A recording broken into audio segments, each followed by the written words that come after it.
you guys, welcome to Outliers. I'm Molly Hawkins, and today we are talking about snowboarding. I've been snowboarding for 19 years, and my entire career and life has been shaped by the sport.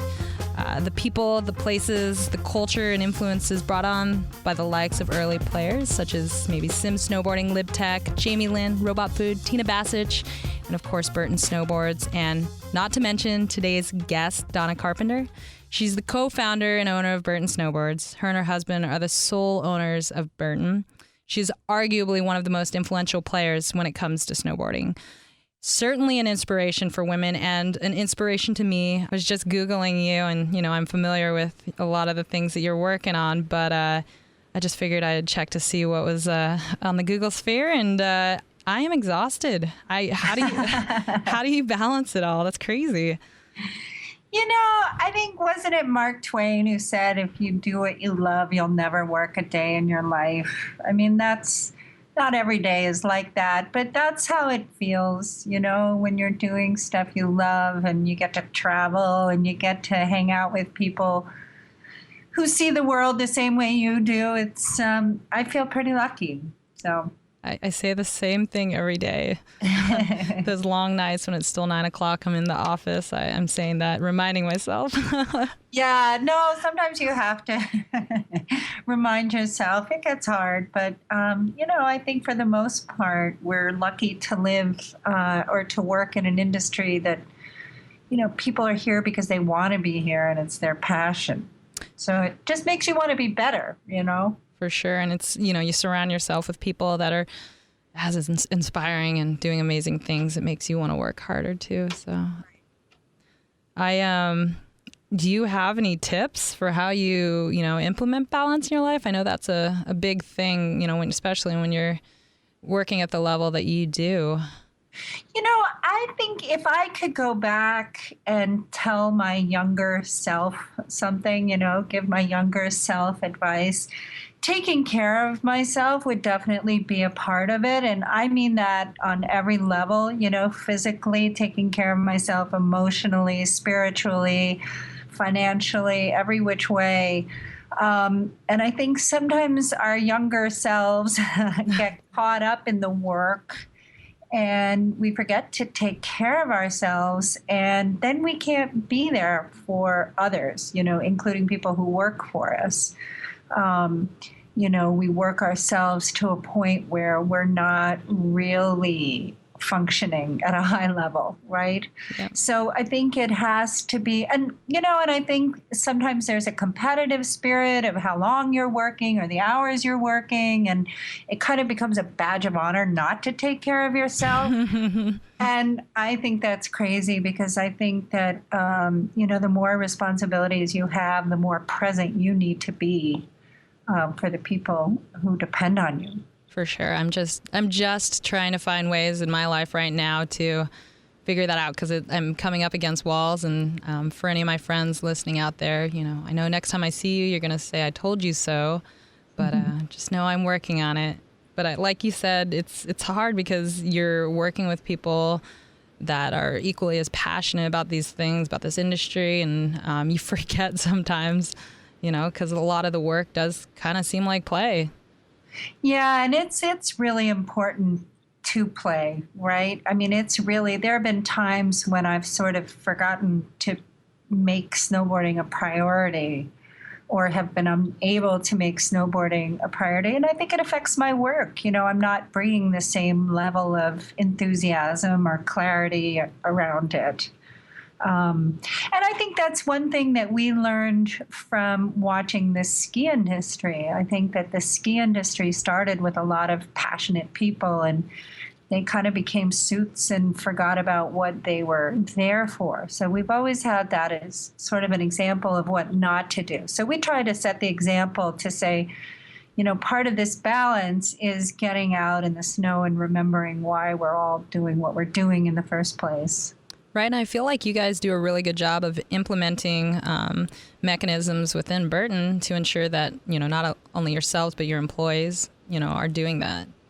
I think as your company gets bigger and grows, you really have to proactively nurture your culture. And I think we have so many things going for us in terms of our culture. You know, there's a strong sense of community. There's a strong sense of supporting each other, kind of, I call it riding together, you know, and bringing the values that we value it on the mountain, like drive and passion and agility, you know, to the workplace. So I think, you know, you have to nurture it. You just can't take it for granted. So it's really making snowboarding accessible to people, whether they're learning how to do it or whether they get out 100 days in a season.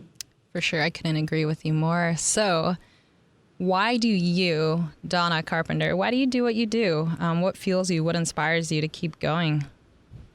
It's going to sound really corny, but I feel like I work with my family. It feels like a tribe, and it feels, you know, I feel like every day I come to work, I have everybody in this building sort of rooting for me and rooting for Burton to succeed. And on the one hand, that's a tremendous privilege. And on the other hand, it's a burden, right? I feel responsible, like they were my family members, for leading them in the right direction and making the right decisions and doing the right thing for the brand as well as the sport, and not getting caught up in some other agenda. So for me, it's really that sense of having created a family, now you take care of it. So do you know everybody's name? And I come really close. I work really hard at it. And don't forget, we have a Japanese office, and an Indian office, and an Australian office. So I actually work really hard at it. And I do kind of a quiz every morning. I look at 10 people and see if I can name them off their email photo. So I do try, and I do try to take a personal interest in, you know, in people's career paths, you know, especially women in the company. And I try to take an interest in you know, what they're contributing to Burton and how they'd like to contribute in the future. That's amazing. I mean, a lot of my friends, or I know a lot of people who work there, who have worked there, and I mean, it seems like a family. It's very almost cult-like, you know. There's a lot of companies that I think get that reputation, and it's a good thing, I feel like. Yeah, what other companies wouldn't give for that, right? And it is a tribe, and I always say it's a way of looking at the world. It's, you know, sometimes we say it's standing sideways. It's looking at things from a sideways perspective. So when you come into Burton, you don't necessarily have to be a snowboarder. You just have to kind of look at things a little differently, with a sense of humor, with a sense of irreverence, and grasp the lifestyle and what we all love about the lifestyle. And you too can be a member of the tribe. So do you have any skiers under your roof? I don't know if we do. We probably do. They're probably closet skiers. Hey, I learned how to ski, and that was for me a gateway drug that got me into snowboarding, so I couldn't. You know what? We are so interested in just getting people on the hill and away from their electronics and whatever, that should be our goal. And if you do it on one plank, obviously, you know, that's what we'd prefer. But I think, you know, a healthy ski industry is good for all of us. For sure. So you were talking about your family. I heard that you have a new member of your family, Billy Anderson. Billy Anderson, yeah. Well, I feel like he's always been kind of an honorary member of the family because of his brother and everything. So we really couldn't be more excited. He's really come to us at a time in his career with, you know, his own personal goals really align with where we want to go. So it's a great match. So what are some of the big objectives? What are the first things he's going to knock down or build up? Oh, let's see. We had him prepare a go-to-market strategy on our apparel his first 2 weeks he was here. Oh, my God. Yeah.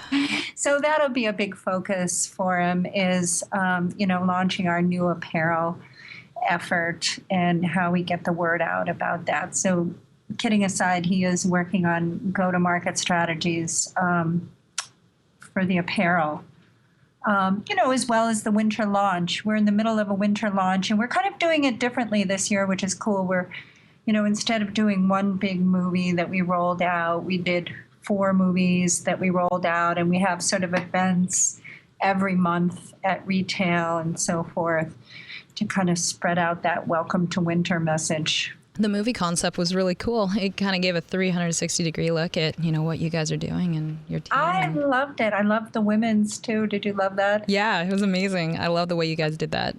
Yeah, and I think it really showed how deep our women's team is, that we really got an incredible,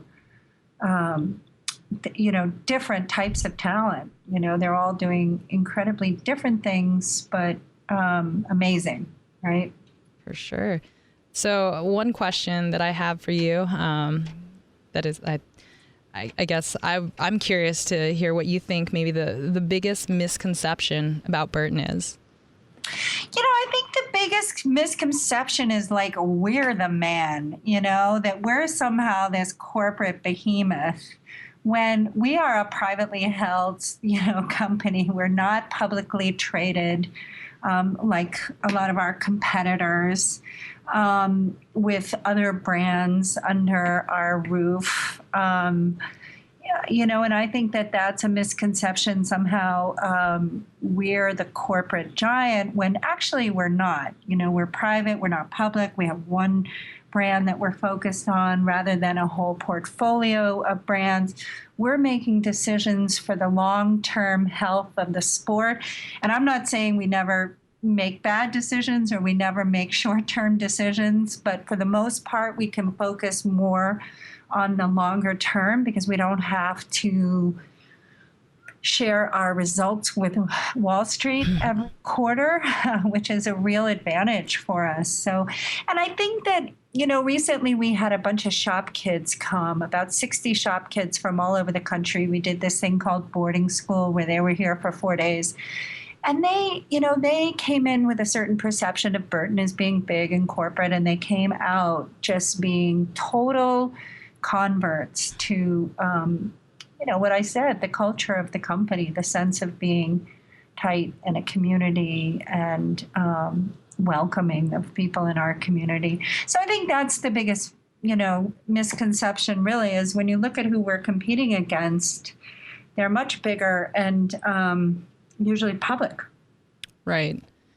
You look at, I guess, not to name names, but you have, K2 and Jardin, you have Solomon and Amer, and you look at you guys and you really do give a lot back to the community and to the sport. And I feel lucky to have been a part of a lot of the events that you guys have done, here at a local level and national level. And I see it. And I hope a lot of the efforts that you guys are putting out there are being seen by others because it's, Yeah. And, my CFO hates it when I say this, but I always say that whenever we focus on what's right for the sport and what's right for the long-term health of the brand, the profit usually follows. It usually comes together because you're doing the right thing for your brand and you're making those more thoughtful judgments on how you want your brand to be positioned in the longer term. And like I said, you don't have to do anything for a quick buck. So I think it's an advantage for us. So I have a question. I solicited some folks from Facebook on our fan page. Erin, she asked, what keeps you connected to the soul of the sport and how do you elevate beyond the materialism, say, competitiveness of the industry, both personally and as a company? Well, one big way I do that is through our Chill Foundation, which we've had for I want to say 15 years now. We're in 13 cities across the country. And we reach over 1,000 kids every year, and we take very at-risk, underserved youth from inner cities, and we take them snowboarding over a period of, 8 weeks so that they really learn how to do it. And all I have to do is go and spend an afternoon with those kids or an evening with those kids and see the power that snowboarding has to open someone's eyes to a whole new world. And that keeps me connected and motivated. And the other thing is teaching women my age. I guess I have to admit that I'm at the middle of my life here at 50 years old. Just beginning. And, I see women who may be bored with skiing, or, their kids have tried snowboarding, but they haven't. And then I see the magic of someone my age learning a new sport and experiencing that sense of freedom on the mountain that only snowboarding can give you. So I teach a lot. I try to get out there and work with the chill kids. I teach women my age, and I work with a school program on Friday afternoons at our local school where I teach little girls, for the most part, how to snowboard. So that's extremely motivating for me. Well, you are certainly a mentor. You're inspiring. You've inspired me. I look at myself as a professional. Not only has snowboarding changed my life, I have no idea where I would be if it wasn't for snowboarding. And, I thank you for helping play a role. That's one of my big missions in life. And maybe it kind of came accidentally, but I embrace it now, that I really do want women to see themselves as part of the snowboard community. Always. We've always been a big part of it, and we always need to be a big part of it. And for women to feel like they can find a career in this industry, whether it's snowboarding or action sports or outdoor. It's really important that we have a diversity of background and experience, rejuvenating our industry, having a pipeline of young talent coming into our industry. And if you're not attracting women, you're not attracting half the population. So how do you attract women? So we have, for the last 10 years, we've had a group called the Women's Leadership Initiative, and we look at that every year. We have a business plan, and we look at how we can recruit more women, how we can retain them, and how we can develop more leaders. So it's a problem across the industry that if you put out a job opening, you're going to get sort of 90% male applicants. So we have to be very proactive in terms of going out and finding the talented women. And I think, people have seen the benefit of it for the last 10 years in terms of bringing new talent in. So they're very supportive of trying different ways of just reaching women who are looking for jobs. And then the other way is through our customer service and dealer service. So a lot of entry-level women who are then given opportunities. For sure. Are you happy with where you guys are at? And how do you feel about the industry in general? I always say I won't be happy until we're 51% of leadership, 51% of sales, and 51% of participation. And then I can call it a day. And it's funny because I don't think that those numbers are, coincidental, that, our sales are about 30%, 35% to women. That's the percentage of women that make up our internal population.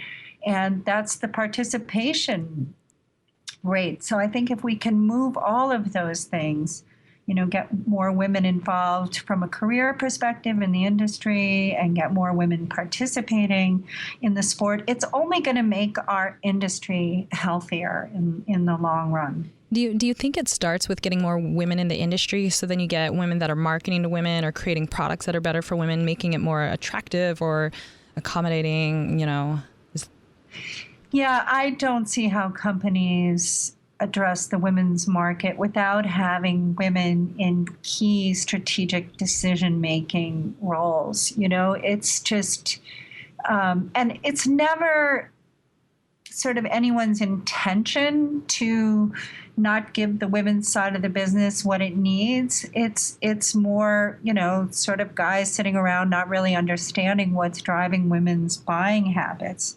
So I think it's very much related. And I am very proud of the progress we've made in terms of women's leadership here. We have a much higher, when I started this initiative 10 years ago, less than 10% of our leaders were women, and now it's close to the 38%. We have two very key VPs, one of operations and one of marketing.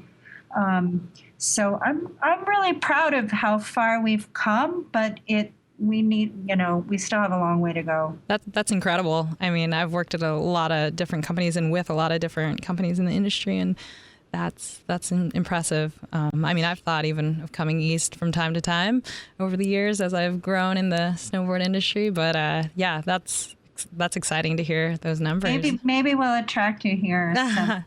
I think, having, for example, I don't think it's a coincidence that you see such a fabulous film about women snowboarders and we have a female VP of marketing for the first time. Right. So it's top of mind for women rather than being an afterthought. Right. Again, we have Donna Carpenter here from Burton Snowboards. We're talking about snowboarding, with the background that she has. She's an expert on this topic of snowboarding, women's snowboarding, and a lot of the issues that are near and dear to my heart. The next one that I'm really excited to hear from you is on sustainability and the initiatives that you guys have put into place and kind of what your view is. Yeah, that's really exciting. And I think, again, it's an area where we've made a lot of progress in a short period of time. We've had different initiatives around sustainable product, and using sustainable materials. And we've had a pretty grassroots organization of employees working on, kind of facility sustainability. But we really, what we've done in the last year and a half is make it into a department that reports directly to me. So we promoted a terrific young woman who was a product developer for boards for many years. So she knows how a board is manufactured and what goes into manufacturing. And she had a passion for sustainability. So I've hired her, and now she's got a team of people. We're doing our own social audits on the social side. So we're very focused on human rights in the supply chain. And rather than relying on third-party audits, we've started doing our own audits. And then we're working, on the restricted chemical side to make sure that our products don't contain restricted chemicals. So it's a lot, but I think we've been able to really change the culture around here. I think that people see it as an opportunity, not just to spend money, but to look at things differently. Like all of a sudden, if you're looking at things from the sustainability lens, you can definitely become a more efficient company. Like all of a sudden you look at packaging and you say, okay, what do we need all this excess packaging for? You can remove it, you end up saving money. So it's, and I've been really thrilled with how our engineers have taken it on as a challenge in terms of innovation. And they have come up with, I've seen some really exciting recent developments that they're coming up with because they looked at things from a sustainability point of view, and it's kind of changing how they're innovating. So it's a real company-wide initiative that required some kind of cultural change to get us focused on it, but I think everybody's really pleased with how it's going. So from a business perspective, it's the net impact seems to be positive. To the bottom line. Yeah, it really is, and that's how we've approached it. And the other thing is, there is risk if you don't do anything, right? So you're at risk for finding, that one of your factories wasn't compliant, and not that we'd have a Bangladesh type situation, because I think that's more fast fashion. When you're producing higher end garments, you need kind of higher end factories, but there's always a risk if you're not knowing, if you're not auditing and know exactly what's going on with your factories, or there's a chance that a restricted chemical will end up in your product. So it makes business sense. But I think what surprised everybody was how it could then become a platform for doing things better. So, have you guys felt like the entire company is behind it now? You guys. Yeah, in a really amazing way. Like everybody's put it into their goals, and everybody can touch it one way or another, whether it's just getting involved. We have a group that a community employee group called Epic that they do things like bicycle sharing, and they have a community garden, and they're really focused on reducing waste. We're trying, all of our events now, like the Fall Bash and the U.S. Open, we're trying to go to zero waste. So it feels like everybody can get involved in it from a certain angle. And I also think that the consumer feedback it's what keeps us going, because people really support you. They know you're not going to be perfect. And we come out and say, hey, we make a petroleum-based product. It's difficult or whatever. We've got a complicated supply chain, but we're going to do the best we can. And people really, I think, appreciate that and expect it. From companies. From a consumer standpoint, I'll tell you right now, I'm actually wearing a brand new Burton hoodie that was made of recycled, I think, bottles. Yes. And yes. I paid a few more bucks extra because I loved the concept, and it actually is pretty fashionable. I feel like nowadays, more so than ever, you can actually get pieces that were made consciously without compromising style. Yeah, there's a real debate within the action sports world on how much our consumers, quote unquote, care, or I guess that translated to will they pay more for sustainable materials. But I think the answer is yes. If it looks good, yeah. I mean, I love this hoodie. This is my favorite hoodie. Nice. That's great. So, yeah, that's a great collaboration we're doing with Mountain Dew. Yeah, and surprising, unlikely to. I don't drink soda myself, but it's really cool to see that cycle and what you guys are able to do with that. Yep. So I have a couple more questions from people, and one of them was based around lifestyle. Carly, she's asked she says it seems like Burton has done a great job bringing mountain inspiration to streetwear and bags, and even sells through Nordstrom's. Are there plans to continue appealing to that broader market and that broader consumer? Yeah, that's a great question. And I think the short answer is yes. And I think it took us a long time to really believe and have the confidence that we could sell this snowboard lifestyle. You had companies like Quicksilver selling the surf lifestyle very successfully. And I think somehow we thought, people are people going to want to wear Burton off the mountain and in the summer? And, now I think we've got this real confidence that our brand and our lifestyle stands for a lot more than just snowboarding. It's about the travel. It's about the people you meet. It's about being part of that tribe I talked about. And everybody can be a part of it. You can be a rider, or you can be a rider at heart. You look at the world a little differently, and you can relate to what we love about our lifestyle. So the answer is yes, we are. I think we finally got the confidence to build a product that represents who we are, with some New England heritage and craftsmanship that we've always been known for, but to basically be selling to the broader lifestyle market. Do you put checks and balances in place to make sure that you don't compromise on that value proposition and what you've been doing in the past? You know what? Our check and balance is Jake. Yep.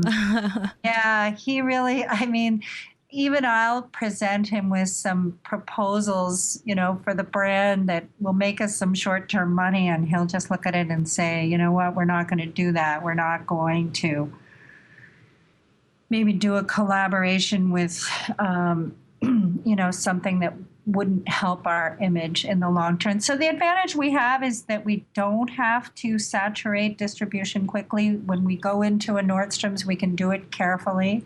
We can make sure that it's not the same product that people are getting at their core snowboard shops. I think that's important, to make the specialty retailer.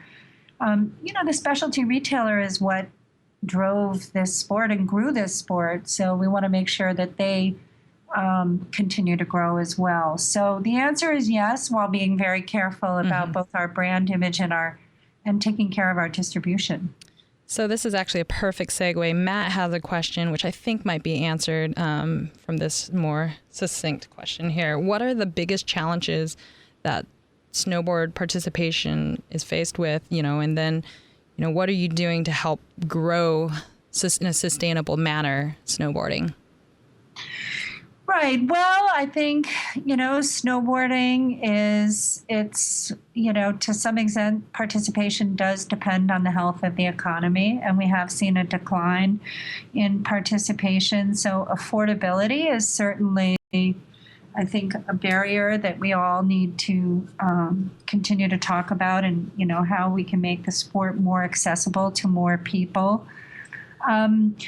We talk about participation a lot. We actually have a whole department that is experienced snowboarding, that works on the LTR programs, the stash runs, things like that, committing to the Riglet parks. I don't know if you've seen those, but these are these little parks that we can take around and get 2, 3, and 4-year-olds snowboarding. I think that's a problem snowboarding has had and needs to overcome, is that perception that you should ski first, that if you're 3 or 4 years old, you should ski and not snowboards. And, we've really developed equipment and learning techniques so the kids can start on snowboards. And I'm convinced if they start on a snowboard, they'll stay on a snowboard. And I think women, it's reaching women and kind of convincing them to continue to participate with their family. We're reaching that sort of next generation of snowboarders, and we've got to work hard to keep them engaged. And I think you do that through their families. Yeah, Brad Steward from Bonfire Solomon was up in Seattle at Snowboard Connection, I think last week, and he was talking a lot about growing participation. And one of the things he talked a lot about was, getting kids out there, creating good experiences, and maybe looking at it totally differently. And then, like you said, instead of starting them on skis, start them on a snowboard. And, the Riglet parks, not only are they adorable, I mean, that's a great point. Get them out on a safe plane on the ground. Let them experience the feeling, before you throw them out on a big scary mountain, maybe, Yeah. Just get them exposed to it earlier. We're working with school programs to make sure that they, offer snowboarding. So it's a multi-pronged approach. It's working with the resorts. Some resorts are more receptive than others, but I think you're absolutely right. It's about the whole experience for an individual, for a family, for kids. How much fun is it and how easy is it really determines whether you're going to come back. So I have one last question from Fleur. She says, I'd love to hear your take on the sexualization of female snowboarders as that relates to sponsorship and media coverage. Wow, that's a big topic. I just attended a great conference that ESPN does every year. It's called Women in Sports. And this year was great. They had a lot of snowboarders there this year because of the focus on the Winter Olympics. But this is a topic, that has come up a lot. I think that, I don't know, I think that it's a burden that female athletes have, and that hopefully action sports and snowboarding in particular has gotten a bit beyond that, right? We've always had equal prize money for women. Women have always competed on the same half pipe as men. I think women are taken very seriously as athletes. But to say that they're never going to struggle with the sexualization from a marketing perspective, is unrealistic. And I think the athletes that succeed are the ones that can find that balance. Mm-hmm.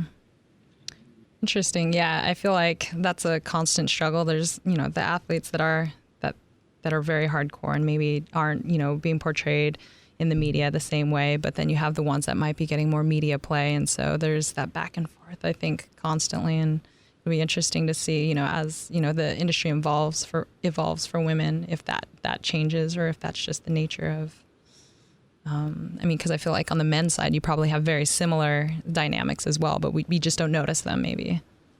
Yeah, it's hard. I saw two very well-known athletes at this conference talking about it. One had done a Playboy spread, and the other one said she never would. And so you have these kind of interesting debates where one athlete says, hey, you got to, take advantage of what you can when you can, and another one saying, by principle, we should never do it. So I think the important thing is for women to support each other in those decisions, and for companies to support them as real athletes. Are there places for people to go to maybe learn a little bit more about, do you have a personal blog, or are there resources that you look to on the web where, people could go to learn more about the women's market or how to play a role, or kind of a lot of the stuff that you've been exposed to? Yeah, I can definitely plug Burton Girls, which is our website, burtongirls.com, which is a website we started. This is our third year, and the idea behind it really was to reflect and nurture women as whole human beings and not just as snowboarders, right? So there's a lot of stuff on there about snowboarding, but also about travel, lifestyle, beauty, health tips. I write an occasional blog on there, and it's been a great platform for girls who, see snowboarding as an important part of their life, but as one part, I follow that blog religiously. I think I subscribe in probably 4 or 5 different ways. So I appreciate the diversity in it, the conversation, and kind of how it adds value to my life and kind of skews snowboarding in a different way. So yeah, I feel like we as women have found, especially this generation, has found their voice and found what's core for women, right? It used to be we kind of defined what was core in relation to what men thought were core. And now I really see women like you and our team riders who have such strong, authentic voices, and they're going to be who they are, as well as being world-class athletes. Well, I can't wait to see what that'll do for generations to come now that we're kind of promoting these messages. We have people like yourself, and I look to myself and try and, aspire to promote these messages as well. So I'm hoping to see this, even more present in the future and see more women out there. Yeah, and it's really, because it really is a gift, right? Snowboarding's like a gift from the gods, and you just want to share it. And, like you said, we're really lucky to be able to live the lifestyle that we do and have the connection to nature and to people and to a community. And I just want more women to be part of that. Well, I just want to say thank you for everything that you do. I've been snowboarding for nearly 20 years now, and I hope to do it for another 30, 40 years. I don't know, maybe not 50, but... and, well, I have to say at this point, I don't want to be the best. I want to be the oldest out there. Oh, wow. I want to be out there when I'm 90. So. All right. Well, we'll be checking back in with you when you're 90. See how you're doing. Well, I really appreciate it. Keep up the great work, Molly. You're very inspiring, too. Visit our website, outliersproject.com, for more on Donna, women in board sports, Burton, and more. We'll put some links and resources up there for you. And tune in again soon and subscribe to our podcast. Thanks, guys.